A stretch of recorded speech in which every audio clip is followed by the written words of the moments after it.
Otto Gerhard Ekman of rural Sweden immigrated to the United States in 1910 when he was 21 years old. He landed in Boston, Massachusetts aboard the SS Ivernia.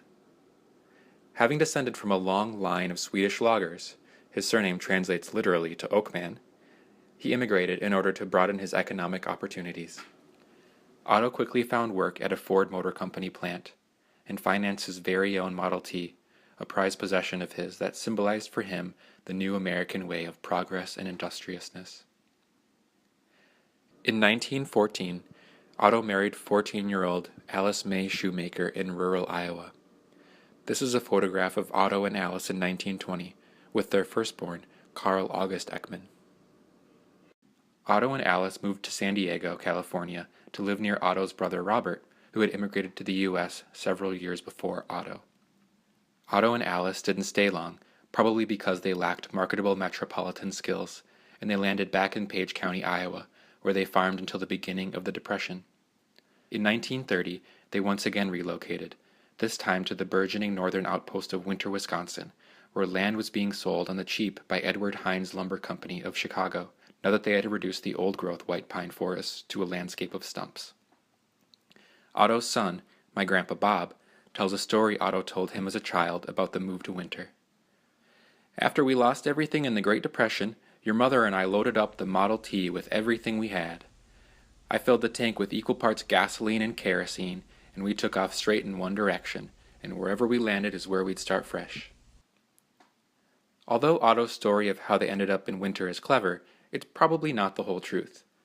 Around this time, the Edward Hines Lumber Company was widely distributing brochures throughout the Midwest, advertising the area as Happy Land.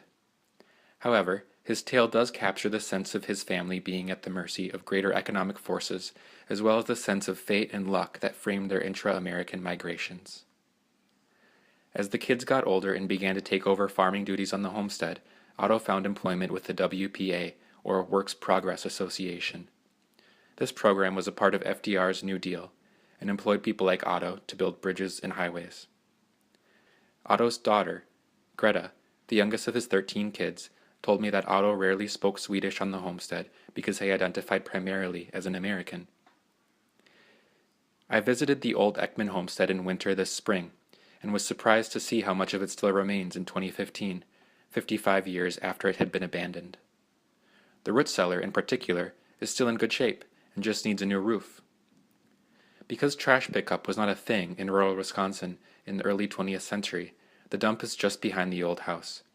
In it I found antiques and water jugs, and what remains of Otto's coveted Model T. I was also able to locate his and Alice's graves in the Winter Cemetery, after wandering around for nearly an hour.